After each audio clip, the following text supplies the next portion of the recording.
Assalamualaikum warahmatullahi wabarakatuh. Apa kabar semuanya? Semoga tetap sehat dan bahagia selalu ya. Bicara tentang sehat nih, yang tentunya sangat berhubungan dengan kebutuhan primer kita, yaitu sebuah makanan. Pastinya kalian ingin kan makan sesuatu yang unik tetapi juga mengenyangkan? Nah, di sini tim kami mengambil subtema proposal yaitu inovasi pangan modern yang berjudul Burger Croffle sebagai alternatif makanan pokok sehat bergizi dan berprotein tinggi yang mampu meningkatkan kecerdasan. Nah, tepat sekali. Di sini kami berinovasi tentang makanan yang lagi booming dan happening banget yang pastinya membuat kalian penasaran.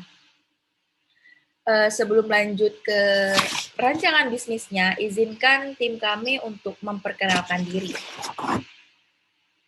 Saya Rania Ramadhani sebagai ketua tim dan anggota saya bernama Eka Atirahma. Di sini kami berdua dari program studi agribisnis.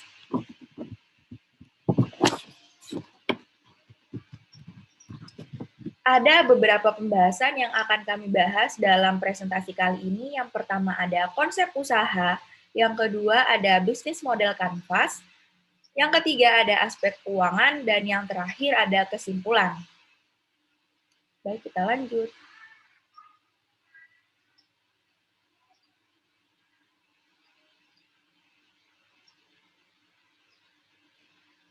Nah, kami akan menjelaskan sedikit tentang apa sih itu Burger Croffle.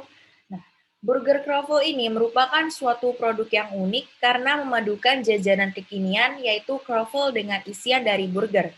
Kalian pasti tahu kan croffle itu apa yang lagi booming sekarang ini. Produk ini biasanya menjadi alternatif makanan untuk mengganjal rasa lapar. Meskipun tergolong sebagai makanan cepat saji, burger croffle ini memiliki kandungan protein dan gizi yang cukup tinggi. Burger croffle yang kami olah ini terdapat isian seperti telur, selada, tomat, bawang bombay, mayones, saus, dan alpukat. Croffle sendiri merupakan jajanan yang saat ini sedang naik daun, sehingga kami ingin memadukan jajanan ini dengan isian dari hamburger. Croffle yang kami olah di sini akan menggantikan peran dari roti bun yang umum digunakan pada burger.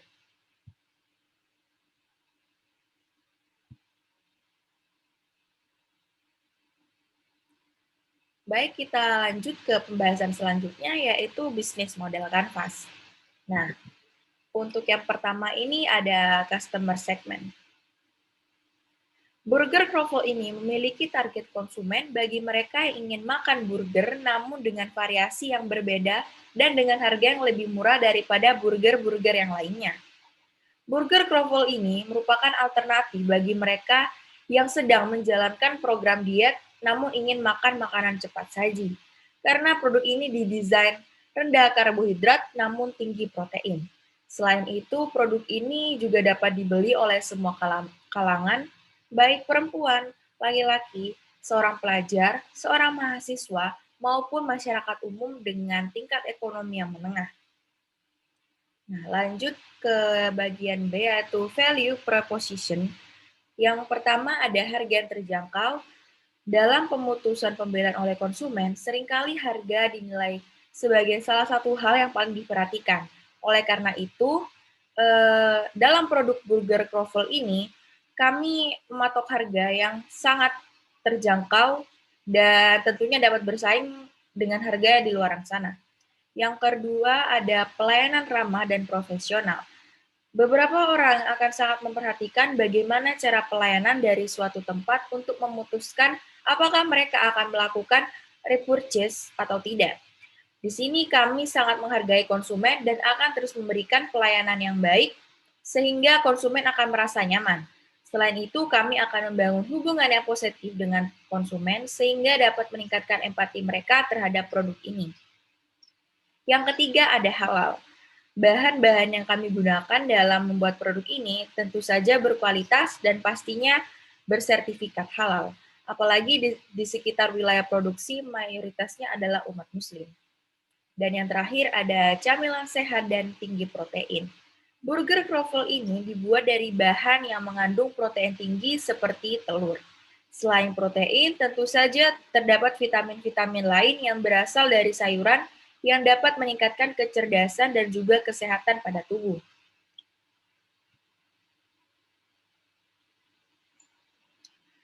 Lanjut ke bagian yang selanjutnya yaitu channels. Nah, yang pertama ada media sosial. Untuk produk ini, kami akan aktif mempromosikannya di akun sosial media seperti Instagram dan juga WhatsApp. Kedua media sosial ini dipilih karena kami merasa bahwa keduanya dapat lebih menarik konsumen untuk membeli produk kami. Selain itu, kami juga akan melakukan promosi melalui aplikasi TikTok sebagai salah satu media sosial yang saat ini sedang digandrungi masyarakat Indonesia. Yang kedua ada delivery order. Kami akan menyediakan layanan pesan antar dan kami akan memasukkan produk kami ke aplikasi GrabFood, sehingga konsumen dapat membeli produk kami tanpa harus datang ke lokasi. Selain itu, pembelian dapat pula dilakukan melalui ojek online lokal yang ada di sekitar wilayah produksi. Dan yang terakhir, kita akan mengikuti beberapa event agar meningkatkan penjualan makanan kita. Hal ini bertujuan untuk meningkatkan pengetahuan masyarakat terhadap produk-produk kita. Yang selanjutnya ada customer relationship. Kita di sini akan membangun hubungan yang baik dengan konsumen, menggunakan media sosial sebagai sarana untuk membangun hal-hal yang berkaitan langsung dengan konsumen. Hal sederhana seperti ini, seperti dengan membalas komentar atau pesan, akan membuat konsumen merasa lebih dihargai. Kami akan memberikan diskon kepada konsumen dengan memberikan beberapa ketentuan dan meminta saran dari konsumen serta mempertimbangkannya untuk produk kami semakin baik ke depannya. Dan yang bagian selanjutnya ada revenue stream. Penghasilan yang kita dapat berasal dari penjualan produk burger Kroffel saja. Maka dari itu kami akan memaksimalkan promosi agar penjualan meningkat, sehingga penghasilan juga meningkat.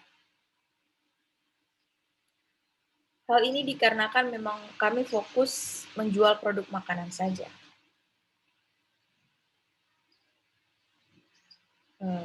Untuk pembahasan selanjutnya akan dilanjutkan oleh anggota saya, dipersilakan. Baik, terima kasih Rania. Kemudian di sini saya akan melanjutkan presentasi dari Rania. Untuk poin BMC selanjutnya ada key resource atau kunci sumber daya. Nah, terdapat beberapa hal yang semestinya dan harus ada dalam sebuah bisnis. Contohnya adalah seperti bahan baku, alat produksi, finansial atau keuangan, dan tenaga kerja. Nah, hal-hal ini tuh saling berhubungan satu sama lain dan tidak bisa terpisahkan. Seperti bahan baku dan alat merupakan kunci dalam produksi. Jika tidak ada bahan, maka apa yang harus dijual gitu. Kemudian seperti keuangan atau finansial yang juga merupakan kunci, karena kalau tidak ada keuangan, lantas bagaimana kita bisa membeli bahan baku dan untuk membayar tenaga kerja. Dan seperti tenaga kerja, seperti yang kita tahu kan itu orang yang ada dalam pekerjaan tersebut. Jadi hal-hal ini harus diperhatikan dan menjadi kunci dalam sebuah usaha. Untuk poin selanjutnya ada key activities atau aktivitas kunci. Beberapa kegiatan yang harus dilakukan seperti kegiatan pertama adalah dengan gencar melakukan promosi untuk menarik pelanggan. Nah, kemudian setelah kita mendapatkan perhatian dari pelanggan, pelanggan akan tertarik melakukan pembelian sehingga kita harus apa sih yang dibutuhkan dalam proses produksi tersebut. Nah, kita harus membeli bahan baku, kemudian kita harus masuk ke proses produksi, dan sebelum sampai ke tangan konsumen, produk akan terlebih dahulu dikemas supaya dari saat sampai di konsumen juga produk tetap bersih dan terjaga kualitasnya. Kemudian ada key partners. Nah, di sini kami juga akan melakukan kerjasama dengan beberapa pihak seperti supplier bahan baku, yang ini nantinya akan difokuskan ke petani lokal untuk meningkatkan kesejahteraan dari petani lokal sendiri. Kemudian bisa dengan seperti GrabFood, karena nantinya produk kami akan ada di GrabFood, dan juga dengan Food Hunter dan Food Influencer sebagai media promosi.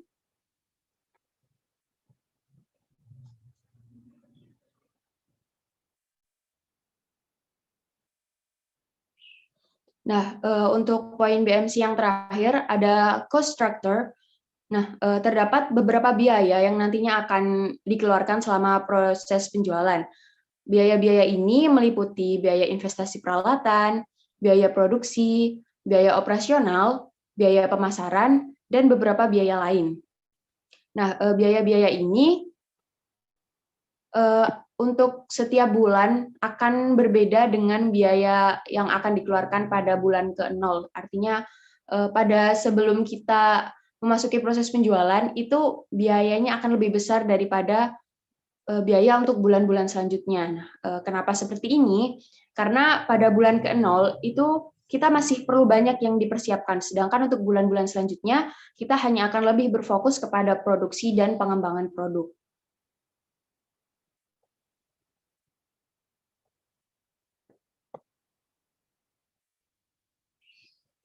Nah, kemudian terkait aspek keuangan. Nah, di sini kami sudah membuat beberapa hal yang nantinya akan dikeluarkan, biaya yang akan dikeluarkan saat produksi ini. Yang pertama ada biaya investasi dengan total 1.736.000 per tahun. Kemudian ada biaya produksi dengan total 465.000 per tahun. Kemudian ada biaya operasional dengan total 13.620.000 per tahun, dan ada biaya penyusutan dengan total 156.000 per tahun. Nah, untuk proyeksi rugi laba sendiri, seperti yang bisa dilihat di share screen.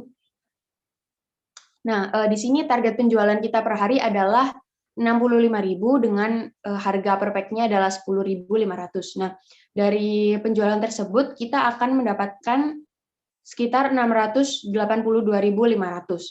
Nah, kemudian hasil ini akan dikali dengan 330 hari. Nah, 330 hari ini adalah jumlah kerja dari usaha kita.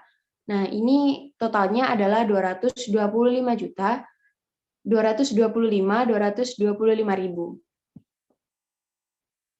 Kemudian untuk total pendapatan atau laba kotornya adalah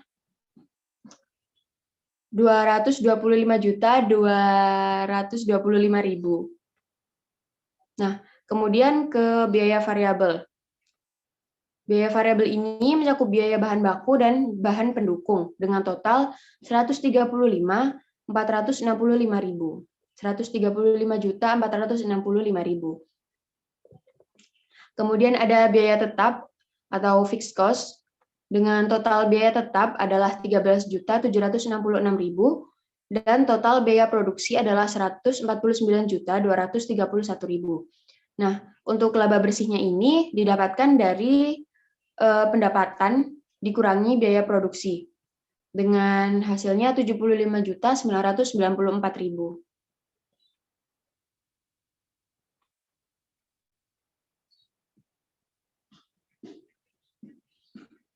Nah, untuk selanjutnya ada proyeksi BEP atau break even point atau titik impas. Nah, untuk BEP rupiah sendiri ini didapatkan dari biaya tetap dibagi margin per harga per unit. Nah, marginnya sendiri didapatkan dari harga jual dikurangi harga variabel per unit. Sedangkan untuk BEP unitnya didapatkan dari biaya tetap dibagi harga jual per unit dikurangi harga variabel. Untuk BEP rupiahnya sendiri, di sini ada 13.766.000 dibagi 3.500 dibagi 10.500. Kemudian untuk totalnya BEP rupiah mendapatkan nilai 41.715,151. Sedangkan untuk BEP unitnya dari 13.766.000 dibagi 10.500 dikurangi 7.000 nantinya akan mendapatkan nilai 3.933 unit. 3.933 per unit.